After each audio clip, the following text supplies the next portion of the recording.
दोस्तों नमस्कार, मैं संतोष कुमार अभी बात करने वाला हूं गुरुत्वाकर्षण यानी कि ग्रेविटेशन के बारे में। और हम लोग अभी मेनली फोकस करेंगे लूसेंट किताब के बारे में। लूसेंट किताब का जो पेज नंबर 201 है, लूसेंट किताब का पेज नंबर 201 को मैं यहाँ पर पूरा तरह से क्लियर करने वाला हूँ। तो चलिए भाई चर्चा की शुरुआत करते हैं। ग्रेविटेशन यानी कि गुरुत्वाकर्षण एक तरह का आकर्षण बल है जो किसी भी दो पिंडों के बीच कार्य करता है। किसी भी दो पिंड के बीच काम करता है। वो पिंड कोई भी हो सकता है, आपके और चंद्रमा के बीच, आपके और आपके उनके बीच, आपके और आपके पास रखे पुस्तकों के बीच, मेरे और ब्लैक बोर्ड के बीच, व्हाइट बोर्ड है, किसी भी दो चीज के बीच जो आकर्षण का बल कार्य करता है उसको बोलते हैं गुरुत्वाकर्षण। मेरे और पृथ्वी के बीच, चंद्रमा और पृथ्वी के बीच, किसी भी दो चीजों के बीच लगने वाला आकर्षण बल को गुरुत्वाकर्षण बल कहते हैं। चार तरह का बेसिक बल होता है, ठीक है। यूनिवर्स में, ब्रह्मांड में चार तरह का बेसिक फोर्स होता है, उसी में से एक है गुरुत्वाकर्षण। अब देखिए भोजपुरी सिनेमा आप लोग देखे होंगे, तो भोजपुरी सिनेमा में आप लोग गौर किए होंगे, जब गुंडा को मार पड़ता है हीरो के द्वारा, मोटा मोटा हीरो रहबे करता है, चाहे भोजपुरी फिल्म हो चाहे दक्षिण भारत का फिल्म हो, और जब गुंडा को मारता है हीरो एक दो फैट, तो देखते हैं कितना दूर जाके गुंडा गिरता है। अब सोचिए आप लोग, जाता तो ढेर दूर है लेकिन गिर क्या है जाता है। और एक चीज ऐसा ही वाकया जो आया था न्यूटन के साथ। न्यूटन भी लड़ाई झगड़ा करके गया था यूनिवर्सिटी में, जाकर एकदम पलट गया, सुत गया, और जब सोया हुआ था एक पेड़ के नीचे तो देखा कि सेव गिरा। तो न्यूटनों सोचा कि आखिर सेवा मेरे माथे पे काहे गिरा, मतलब नीचे ही की ओर काहे गिरा, ऊपर काहे नहीं गिरा। तो वहां से जो गुरुत्वाकर्षण है उसके विकास का एक सिलसिला शुरू हो जाता है। अब देखिए यहां पर दो पिंडों को हम लेते हैं, एक है पिंड M1 और एक है पिंड M2, यानी दो गो वस्तु है, कोई भी दो गो वस्तु हो सकता है, ठीक है। M1 M2 और दोनों के बीच का जो दूरी है R है, दोनों के केंद्र के बीच का दूरी, इसको सेंटर ऑफ मास कहते हैं, दोनों के केंद्र के बीच का दूरी है R।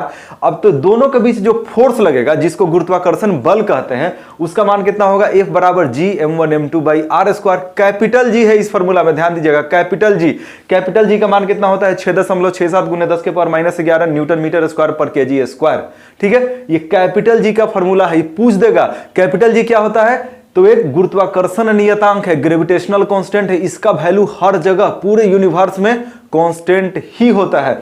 चलिए ये तो आप लोग समझ गए हैं, और किसी भी दो वस्तु के बीच लगने वाला ये बल है, ठीक है, इसमें कोई डाउट नहीं होना चाहिए। तो आगे दोस्तों हम लोग बात करते हैं गुरुत्व यानी कि ग्रेविटी के बारे में। देखिए जो गुरुत्वाकर्षण बल होता है, एक पिंड और दूसरे पिंड के बीच लगने वाला एक आकर्षण यानी अट्रैक्शन का बल होता है, जो हरदम अट्रैक्टिव नेचर का होता है, कभी भी रिपल्सिव नेचर का नहीं होता है। अगर यही पिंड में एक पिंड जब धरती हो जाए, यानी कि धरती और आपके बीच, या चंद्रमा और धरती के बीच, सूरज और धरती के बीच, यानी किसी भी चीज और धरती के बीच जब ये बल काम करता है तो उसको बोलते हैं गुरुत्व यानी कि ग्रेविटी। और यहां पर जो फॉर्मूला हम लोग इस्तेमाल करते हैं वो है F बराबर mg। इस फॉर्मूला को यहां पर लिखा गया है, आप लोग देख सकते हैं। जो गुरुत्व होता है ग्रेविटी, उसका जो फॉर्मूला होता है F बराबर mg। चलिए यहां पर जो गुरुत्व का फॉर्मूला होता है mg होता है, ठीक है, और वहां पर छोटा g का इस्तेमाल होता है। छोटा g जो होता है 9.8 मीटर पर सेकंड स्क्वायर होता है। अब देखिए इसको थोड़ा सा अच्छे से समझिए। आप जैसे कि आपको पता होगा, गांव देहात में बच्चा सब, अभी ठंडा का दिन है तो पुआर पर कूदता है, ऊपर से छत पर से पुआर पर कूदेगा, या पुआर का ढेर सारा पेठारी पे पेठारी बोझा लदा हुआ है तो ऊपर से नीचे कूदता है। तो कूदने के दौरान क्या होता है, वो धरती उसको अपने तरफ खींच रहा है, तो इसी को हम क्या बोलेंगे, ग्रेविटी है। चाहे गर्मी के दिन में लोग जो है, बहुत सारा लोग नहर में छलांग लगाता है, या इसके अलावा नदी में भी छलांग लगाता है, तो वहां पर जो धरती इसको खींच रहा है ना, तभी तो नीचे गिर रहा है, नहीं तो ऊपर चल जाता। तो इसी को बोलते हैं ग्रेविटी, कोई पिंड और धरती के बीच लगने वाला बल। और यहां पर जो त्वरण काम करता है ना, इसको बोलते हैं छोटा जी। छोटा जी क्या है, एक प्रकार का त्वरण है, यानी गति में परिवर्तन होने का जो रफ्तार है, जो परिवर्तन होने का जो दर है, उसी को बोलते हैं छोटा जी। 9.8 मीटर पर सेकंड स्क्वायर। अब चलिए थोड़ा छोटा जी के बारे में समझते हैं। स्मॉल जी क्या है, त्वरण है। कैसा त्वरण, गुरुत्वीय त्वरण। और कैपिटल जी क्या है, ये एक नियतांक है, ये एक कांस्टेंट है। चलिए थोड़ा सा इसको समझते हैं। जो स्मॉल जी है, ठीक है, स्मॉल जी का जो वैल्यू है हर जगह एक समान नहीं होता है। इसका जो मान है कहीं कुछ होगा, कहीं कुछ होगा। अब जैसे देखिए ये भाई साहब धरती है अपना, अब धरती को देखिए, ये है ध्रुव, उत्तरी ध्रुव, दक्षिणी ध्रुव, और यह है विषुवत रेखा।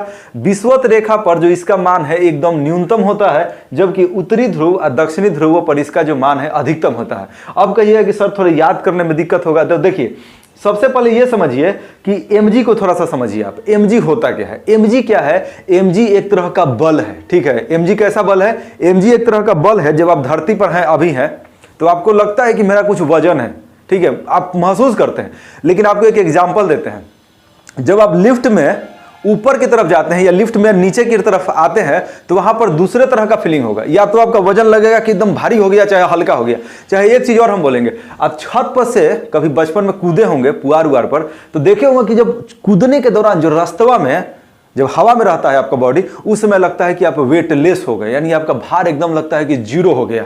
ठीक है, इसी को हम लोग क्या बोलते हैं, फ्री फॉलिंग भी बोलते हैं। इसको हम लोग समझेंगे, थोड़ा सा समझ लीजिए फ्री फॉलिंग, मुक्त रूप से गिरना क्या होता है। देखिए फिर से समझिए, आप लोग देखते होंगे कि नहर पर ऊपर से लोग छलांग लगाता है, तो छलांग लगाने के दौरान रास्ता में, जैसे यहां से कोई कूदा, ठीक है, यहां तक आना है, तो रास्ता के दौरान भर रास्ता में उसका जो गति होगा उसी को बोलते हैं मुक्त त्वरण या फ्री फॉलिंग। और उस समय जो उसका वजन है उसको कुछ भी महसूस नहीं होगा, उसको एकदम वेटलेसनेस का फीलिंग होगा, उसको लगेगा कि मेरा कुछ वजन ही नहीं है। अब देखिए थोड़ा सा इसको भी आप लोग समझिए। जैसे देखिए आप एक इंसान है, जैसे हम ही हैं, हम धरती पर खड़ा है, तो धरती पर खड़ा है तो धरती हमको फोर्स लगा रहा है mg केंद्र की ओर, और ऊपर की ओर एक बल लग रहा है, इसको बोलते हैं नॉर्मल रिएक्शन फोर्स।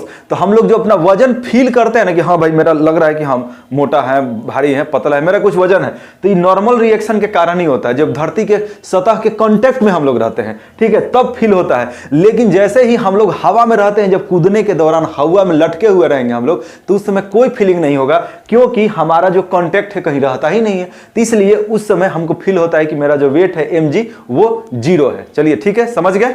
चलिए हम इस पे आते हैं। थोड़ा सा एक और बात आप लोग समझ लीजिए, द्रव्यमान में यानी कि मास में और भार में अंतर होता है। बहुत सारे भाइयों को इसमें कंफ्यूजन होता है। अब गुरुत्वाकर्षण को आप लोग समझ रहे हैं, तो द्रव्यमान, मास और वेट, भार में अंतर को भी थोड़ा समझिए। द्रव्यमान को हम लोग बोलते हैं मास यानी कि m, जो बेसिक प्रॉपर्टी है किसी भी वस्तु का, और उसके अलावा एक होता है वेट। वेट एक तरह का फोर्स है। वेट क्या है? वेट एक तरह का फोर्स है जिसको हम लोग बोलते हैं mg। वेट का फॉर्मूला होता है mg, m गुना g, और द्रव्यमान होता है m। ठीक है, दोनों में अंतर है। हम लोग मोटा मोटी तौर पे बोल देते हैं, बात अलग है, लेकिन दोनों में बहुत ज्यादा ही अंतर होता है। तो फ्री फॉलिंग आप लोग समझ गए क्या है, कि जब कोई भी चीज हवा में लटका हुआ रहे या हवा में रहे, ठीक है, आप लोग समझ रहे हैं, जैसे कि कूदे हम लोग, तो कूदने के दौरान आधा सेकंड से भी बहुत छोटा समय के लिए हवा में हम लोग रहे ना, उस दौरान को हम लोग बोलते हैं फ्री फॉलिंग। एक चीज और आप लोग और समझ लीजिए, कभी आप लोग एग्जांपल देखते होंगे लिफ्ट का। जब लिफ्ट टूट जाता है ना, तो लिफ्ट जब टूट जाता है तो एकदम लिफ्ट जो है एकदम वैसा ही अवस्था हो जाता है जैसे कि हम नहर में छलांग लगाने के दौरान होता है कुछ समय के लिए। तो लिफ्ट का रस्सी टूट जाता है तो उसको भी फ्री फॉलिंग कहते हैं, यानी मुक्त रूप से गिरना। ठीक है, तो उस समय भी वेटलेसनेस का फीलिंग होगा, लगेगा कि कुछ वजन नहीं है शरीर में। आपको बहुतों को अगर लिफ्ट का किसी का रस्सी टूट गया तो लगेगा कि भूते आ गया है, एकदम घबरा जाएगा इंसान कि अरे एकदम वजन नहीं है, क्या हो गया देह में, आदमी घबरा जाता है ऐसे। जो स्मॉल जी का मान है वो वस्तु के आकार, उसका साइज, उसका द्रव्यमान, इन सारे फैक्टर पर डिपेंड नहीं करता है। आप अगर किसी ऊंचाई से अगर आप लोहा को गिराइए, चाहे पत्थर को गिराइए, किसी भी चीज को गिराइए, जो उस पर लगने वाला जो गुरुत्वीय त्वरण है, जो स्मॉल जी है, वो हमेशा फिक्स ही रहने वाला है। चलिए थोड़ा सा यहां पर समझते हैं। अभी हमने देखा कि जो स्मॉल जी का मान है वो ध्रुवों पर अधिकतम होता है और इक्वेटर पर बहुत ही मिनिमम होता है। थोड़ा सा इसको आप ऐसे भी समझ सकते हैं कि जैसे ही आप इक्वेटर से इक्वेटर पर जाते हैं तो एकदम कपड़ा ऊपर आदमी कम पहनता है, गर्मी का दिन रहता है तो वहां पर थोड़ा हल्का हल्का फीलिंग भी होता है, जी का मान कम हो गया, क्योंकि जो आपको वजन फील होता है वो एक्चुअली क्या है, वो आर है, आर बराबर mg है, अभी हमने बताया। तो यहां पर आप कम थोड़ा कपड़ा पहनिएगा, आप थोड़ा समझने का एक तरीका आपको ट्रिक बता रहे हैं। तो यहाँ पर आपका वजन भी क्या लगेगा कि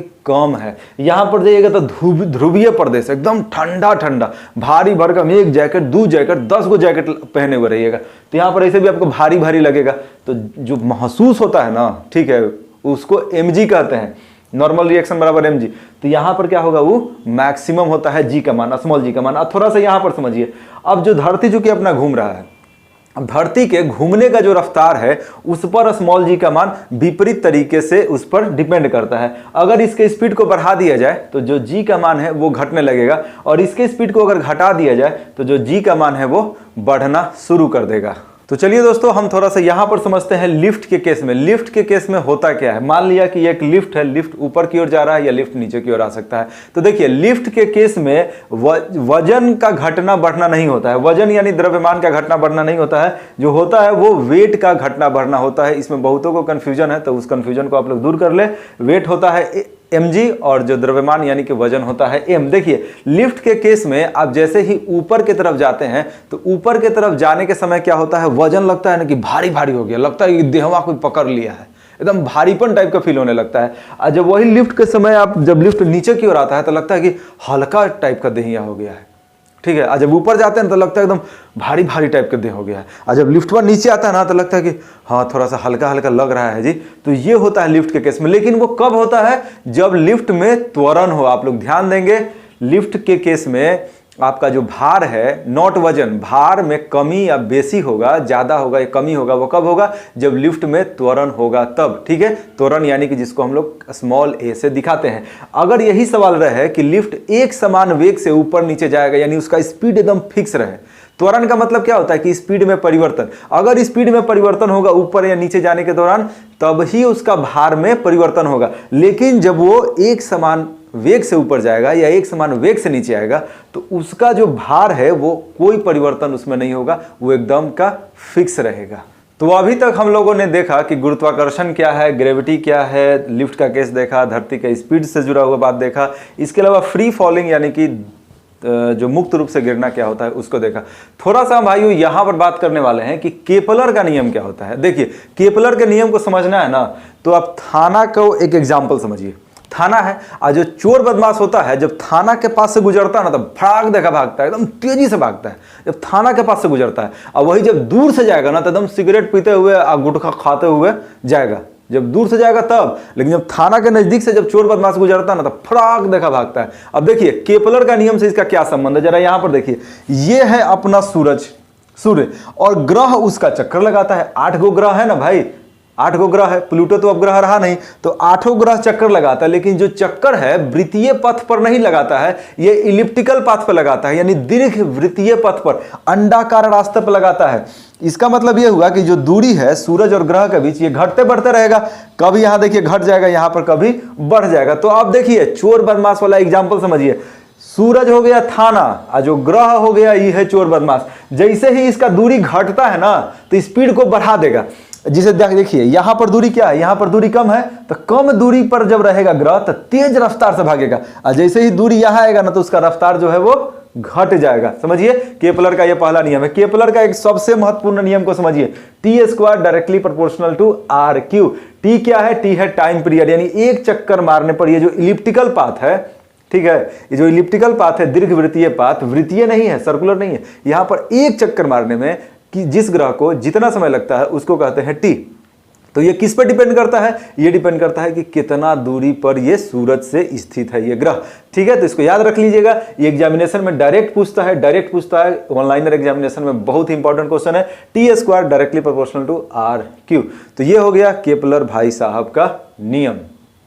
तो आगे हम लोग जो बात करने वाले हैं वो है उपग्रह का कक्षीय चाल। उपग्रह का मतलब यहां पर जो हम लोग बात करने वाले हैं वो है कृत्रिम उपग्रह, यानी कि वैसे सैटेलाइट जिनको आर्टिफिशियली बनाया जाता है और जिनको भेजा जाता है रॉकेट के माध्यम से। ऊपर जाता है और इस तरीके से जाता है सैटेलाइट, आपको पता ही है। रॉकेट के जो ऊपर वाला हिस्सा है वहां पर सैटेलाइट को लगाया जाता है, रॉकेट के द्वारा लॉन्चिंग होता है, आप लोग देखते ही हैं। इसरो भी लॉन्च करता है, नासा भी लॉन्च करता है। आगे जाता है और बहुत ज़्यादा हाइट पर ले जाकर उसको एक वर्टिकल जाता है और फिर हॉरिजॉन्टल एक स्पीड दे दिया जाता है, वो चक्कर लगाने लगता है धरती का। ये है धरती और ये है उपग्रह। यहाँ से इसको ऐसे ले जाया जाता है रॉकेट और यहाँ से इसको एक इस डायरेक्शन में वेलोसिटी दे दिया जाता है और इस तरीके से वो चक्कर लगाना शुरू करता है उपग्रह। तो देखिए भाई उपग्रह का जो चाल है वो किस पर निर्भर करता है, ये लूसेंट में दिया हुआ आप लोग देख लीजिएगा। तो उपग्रह का जो चाल है वो इस बात पर डिपेंड करता है कि कितना ऊंचाई पर यह उपग्रह को लगाया गया है, ठीक है। इसका द्रव्यमान क्या है उस पर निर्भर नहीं करता है, सिर्फ और सिर्फ इसी बात पर निर्भर करता है कि कितना इसका ऊंचाई है। अब जैसे देखिए जो सबसे कम दूरी पर जो उपग्रह को लगाया जाता है कम से कम 300 किलोमीटर के रेंज में लगाया जाता है, जिसको हम लोग लोअर अर्थ ऑर्बिट बोलते हैं। एक है भू अस्थायी उपग्रह। अब देखिए 200-300 किलोमीटर का मिनिमम रेंज होता है जब धरती की सतह से ऊपर सैटेलाइट को लगाया जाता है, और जो मैक्सिमम रेंज होता है वो होता है जियो स्टेशनरी ऑर्बिट, यानी कि 36,000 किलोमीटर की ऊंचाई तक उपग्रह को लगाया जाता है, जिसको जियो स्टेशनरी सैटेलाइट हम लोग बोलते हैं। तो चलिए दोस्तों हम लोग आगे बात करते हैं और यहाँ पर हम लोग समझते हैं कि जो प्लायन वेग है यानी कि जिसको हम लोग VE से डिनोट करते हैं, VE से यानी एस्केप वेलोसिटी और उपग्रह का कक्षीय चाल यानी कि V0 के बीच क्या संबंध होता है। सबसे पहले आप ये समझ लीजिए कि जो उपग्रह चक्कर लगा रहा है किसी भी हाइट पर, उसका जो स्पीड का फॉर्मूला होता है, उसके स्पीड का फॉर्मूला होता है V0 बराबर √g/e। ठीक है, g/e ये होता है उसके स्पीड का फॉर्मूला। अब देखिए इसके स्पीड को अगर √2 से गुना कर दिया जाए तो ये जो उपग्रह है अपने इस कक्षा को, इस ऑर्बिट को हमेशा के लिए छोड़कर अंतरिक्ष में चला जाएगा, आउटर स्पेस में चला जाएगा। तो इसके लिए क्या करना पड़ेगा, √2 से गुना करना पड़ेगा। तो एस्केप वेलोसिटी क्या होगा, ये जो वेलोसिटी है इसका √2 टाइम्स, यानी √2 से अगर आप ऑर्बिटल वेलोसिटी में गुना कर दीजिएगा तब आएगा एस्केप वेलोसिटी। तो चलिए दोस्तों, ये मेरा एक छोटा सा प्रयास था कि मैं आपको बता सकूं कि ग्रेविटेशन क्या है, गुरुत्वाकर्षण क्या है, और उसके अलावा बहुत सारे जो छोटे छोटे टर्म्स है वो क्या होते हैं, और वो भी लूसेंट से। तो ये मेरा एक छोटा सा प्रयास है दोस्तों, और आपको अगर मेरा ये प्रयास अच्छा लगता है तो आप मेरे चैनल स्टडी रतन को सब्सक्राइब कर सकते हैं। धन्यवाद, थैंक यू।